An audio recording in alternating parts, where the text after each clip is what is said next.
ஏதாவது ஒரு கட்சி பண்ணால் இன்னொரு கட்சி வராது, சேராது அப்படிம்பாங்க. இந்த மேடையில் பார்க்க சந்தோஷமாக இருக்கிறது. எல்லா கட்சிக்காரரும் வந்திருக்காங்க. இல்லை, கட்சி இல்லாத அரசனுடைய ஆதரவு கொடுக்கக்கூடிய ஒரு நடிகராக நான் வந்திருக்கேன். எனக்கு கூட்டம் குறைச்சலா இருக்குன்னு சொல்றதுக்கு நான் ஒன்றும் விஜய் இல்லை. விஜய் பாத்ரூம் போது கூட்டம் வருதா? அவருக்கு தேவைப்படும் போதெல்லாம் கூட்டம் வேண்டாம். அவர் பட்டினப்பாளையத்தில் இருக்கும்போது கூட்டம் வேண்டாம். அவருக்கு ரோட்ல போகும்போது கூட்டம் வேணும்னு என்னத்த கூட்டம்? இதோ 25 கேமரா இருக்குது. இது 25 லட்சம் பேருக்கு போய் சேரப்போகுது. அதை விட பெரிய கூட்டத்தை கூட்டிட முடியுமா? டெக்னாலஜி வந்துருச்சு. கூட்டம்ட்டு ஜனங்களை ஆடு மாடு மாதிரி நினைச்சுக்கிட்டு அவங்கள ஒன்று சேர்ந்து அப்புறம் செத்துட்டு எங்கள் வீட்டுக்கு பாடி கொண்டு காட்டு, நான் அவனுக்கு ஆறுதல் சொல்றேங்கிறது அரசியல்ங்கிறது. ரோடுக்கு வந்து பண்ண வேண்டியதுதான் அரசியல். அதை விட்டுட்டு வீட்டுக்குள்ளேயே உட்காந்துக்கிட்டு அப்புறம் நாளைக்கே அவர் எம்எல்ஏ ஆயிட்டார். ஒரு பேச்சுக்கு தான், நிஜமான வாய்ப்பு கிடையாது. ஆயிட்டாக்க பனையூர்லயே வந்து அசம்பிளியை நடத்துங்கன்னு சொல்லுவாரா? பைத்தியக்காரர். சினிமா வேறங்க, சினிமா பொய், சினிமா பிம்ப. நான் 95 படம் நடிச்சிருக்கேன். அதுக்காக நான் சினிமாவில் நடிச்ச கேரக்டர்லாம் இருக்க முடியுமா? 65 ஹீரோயினை கல்யாணம் பண்ணிட்டு இருக்கேன். எல்லாரையும் வீட்டுக்கு கூட்டு வந்துட முடியுமா? என் ஒய்ஃபுக்கு செருப்பால் அடிக்க மாட்டேன். முதல்ல தெரிஞ்சுக்கணும். அப்பெல்லாம் தூர்தர்ஷன்ல ஜூனுன்னு ஒரு ஹிந்தி சீரியலை தமிழ்ல டப் பண்ணுவாங்க. அந்த மாதிரி டப் பண்ணப்பட்ட அப்ளிகேஷன் ஃபார்ம். இதுல 13வது ஒன்று போட்டிருக்கு பாருங்க, கடைசியில போட்டிருக்கு. அதாவது இந்த 13ல என்னன்னு சொன்னா, பீகார்ல 7/1/25 அன்னைக்கு சீர்திருத்தப்பட்ட வாக்காளர் பட்டியலுடைய நகல். அது என்னன்னா, அதை தமிழ்நாட்டுக்கு வரும்போது அதை தமிழ்நாடுன்னு கூட மாத்துறதுக்கு தெரியாம அப்படியே டிரான்ஸ்லேட் பண்ணியிருக்காங்க. ஏதாவது கேட்டா கூட இப்ப என்ன அதுக்கு நமக்கு என்ன தோணுது? ஓ, பீகார் பட்டியலை வச்சுக்கிட்டு நீ தமிழ்நாட்டில் வாக்காளர் பட்டியலை சரி பண்ண போறியான்னா, அப்ப பீகார்ல விட்டு போன வாக்காளர்லாம் தமிழ்நாட்டில் இருக்காங்களா? அவரை வந்து அடிப்படையாக தேர்தல் கமிஷனுடைய அடிப்படை விஷயம் என்னன்னா, வாக்காளர்களுடைய எண்ணிக்கையை அதிகரிக்க வேண்டும். இப்ப புத்திசாலித்தனமா வாக்கு சதவிகிதத்தை அதிகரிக்கிறேன்னு இவங்க சொல்றாங்க பெருமையா. இது எப்படின்னா, 234 தொகுதியில 20 தொகுதி நின்றுட்டு 4 தொகுதி ஜெயிச்சப்புறம் அண்ணாமலை சொல்லுவார், நாங்க 40% ஓட்டு. அந்த மாதிரிதான் இருக்கு. சதவிகிதமே தேவையில்லை. போன தடவை 5.5 கோடி பேர் போட்டாங்க, இப்ப 6 கோடி பேர் போடுறாங்க. அந்த எண்ணிக்கையே கொடுக்கணும். அதுதான் உண்மையான விஷயம். இப்போ பீகார்லயே சொல்றாங்க, ஓட்டு போட்டவங்களுடைய எண்ணிக்கைக்கும் ஓட்டு விழுந்ததுக்கு எண்ணிக்கையும் மாறுதான். இதுக்கும் அதுக்குமே ஒரு பூத்துலயும் 10% மாறுதுன்னா, அப்ப யாரோ உள்ள கொண்டு வந்து போட்டிருக்காங்களா? ஏற்கனவே மக்களுக்கு நிறைய பேருக்கு மின்னணு வாக்குப்பதிவு எந்திரத்தின் மேல நம்பிக்கை குறைஞ்சிக்கிட்டே வருது. யாருக்கு போட்டாலும் இன்னொருத்தருக்கு அமைக்கலாம், அவருக்கு அமைக்கலாம், இவருக்கு வந்துடும், எல்லாம் வருது. யார் எத்தனை பட்டனை அமைக்கினாலும் மீண்டும் தமிழ்நாட்டில் நான் சொல்றது பீகார் மாதிரி தான். இங்கேயும் எந்த அரசியல் மாற்றமும் வராது. பீகார் மாதிரி தொடர்ந்து இங்கதான், இங்க என்ன ஆட்சி இருக்கோ அதே ஆட்சி தான் தொடரும். அதாவது ஃபர்ஸ்ட் வேலை செய்யறவங்க யாரு? தமிழ்நாட்டில் எல்லாரும் தமிழர்கள் தான். பீகார்காரங்க சொன்னாங்க, எலெக்ஷன் கமிஷன் சொன்னாங்கன்னு எல்லாரும் பேரையும் அடிச்சிருவாங்களா? எங்க அப்பா 23 வருஷம் முன்னாடி இறந்து போயிட்டார். எங்க அப்பா பேரை நான் அப்பவே கொடுத்தாச்சு. இவங்களுக்கு பார்கோடு போட்டிருக்காங்க. இங்க பாத்தீங்களா, கியூஆர் கோடு போட்டிருக்காங்க. நம்மளுடைய ஓட்டர் ஐடியில பார்கோடு போட்டிருக்காங்க. ரெண்டையும் இணைச்சிட்டாலே பாதி வேலை மிச்சம். அதையே செய்யல. திருப்பியும் என்ன சொல்றாங்க, டெல்லியில என்ன சொன்னாங்க, நாங்க டிஜிட்டல் இந்தியா, ரூபா நோட்டை கூட கையில தொட மாட்டோம், எல்லாம் ஜிபேல தான் வாங்கிப்போம். இல்ல நான் லஞ்சம்லாம் சொல்றேன், நான் பொதுவா சொல்றேன். அந்த மாதிரி இருக்காங்க. யாரு அதிகமாக ஊழல் நாட்டில் அப்படின்னா, யார் அதிகமாக கமிஷன் வாங்குறாங்களோ அவங்க தான் ஊழல் அதிகமானவங்க. அந்த ஊழல் எப்பொழுது நம்ம பணத்தை தேர்தல் நிதியெல்லாம் வாங்கும்போது ஐயோ நம்ம ஊழல்னு சொல்லிடுவாங்களோ அப்படின்ட்டு அதை என்ன பண்ணாங்க, அப்படியே லீகலைஸ் பண்ணிட்டாங்க.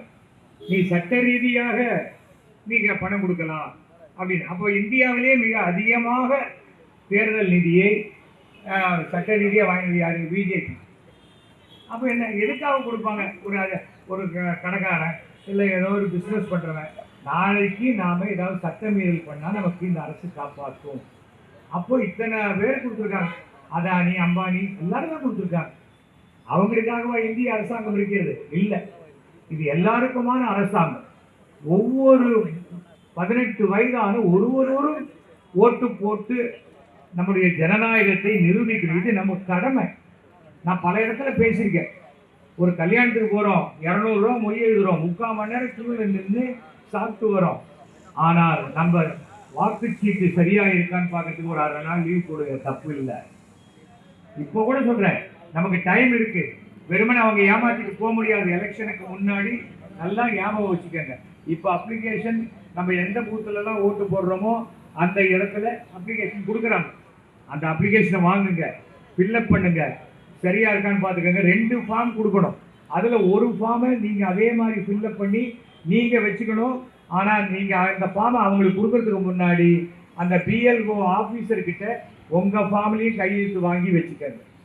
அப்போ தான் ஜனவரி இந்த டிசம்பர் மாதம் முடிஞ்ச உடனே அவங்க சொல்லுவாங்க, இந்த பேர் தான் விட்டுருக்கேன். அப்போ நம்ம பேர் விட்டுருந்தா தபா கையெழுத்து போட்டு கொடுத்துருக்கேன், எப்படி என் பேர் விடும் அப்படின்னு சொல்லி மறுபடியும் நீங்கள் அடுத்த ஃபார்மை ஃபில்அப் பண்ணி கொடுத்தால் பிப்ரவரிக்குள்ளே உங்கள் பேர் கண்டிப்பாக சேர்க்கப்படும்.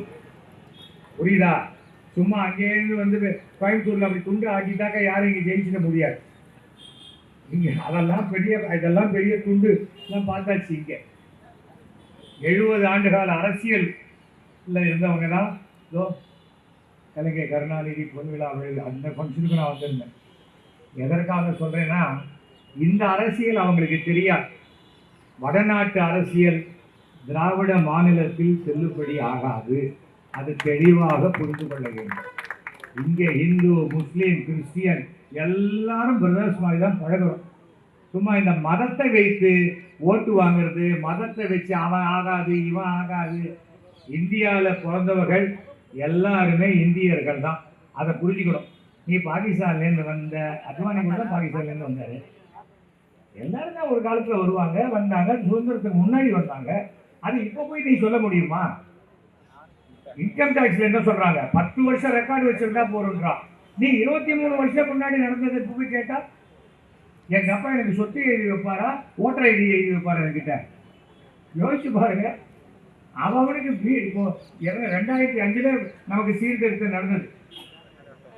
இந்த சீர்திருத்தம் நடந்தது 2006 தமிழ்நாட்டில் சுனாமி. அத்தனை பேர் வீட்டில் இருக்கிற குழந்தைங்க ப்ராக்ரஸ் ரிப்போர்ட்லேருந்து எல்லாம் அழிச்சிட்டு போயிடுச்சு.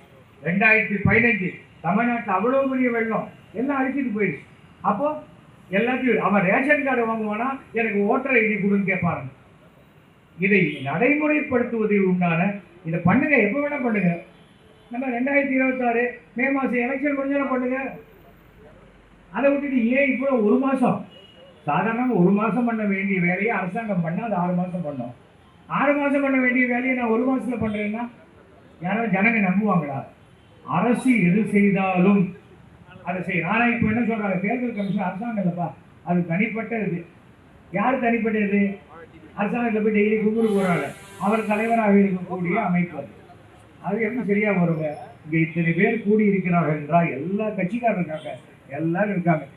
இங்கே கூட்டம் குறைச்சலாக இருக்குது, கூட்டம் குறைச்சல், எனக்கு கூட்டம் குறைச்சலாக இருக்குது, கூட்டம் குறைச்சலாக இருக்குது. கண்டிப்பாக ஃபில்அப் பண்ணுறது விட்டுறாதீங்க. இது நம்மளுடைய உரிமை. யார் இந்த மாதிரிலாம் நம்மளை படுத்தினாங்களோ அவங்களுக்கு ஒரு ஓட்டு கூட வராமல் அவங்களை எதிர்த்து ஓட்டு போடுங்க. உங்களுக்கு பிடிச்சவங்களுக்கு போடுங்க. ஏன்னா இது அரசியல் மேடை இல்லை. நான் யாருக்கு ஓட்டு போடணும் இதெல்லாம் நான் சொல்ல மாட்டேன்.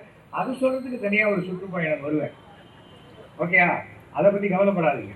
நமக்கு அதெல்லாம் ஒரு பிரச்சனையும் கிடையாது.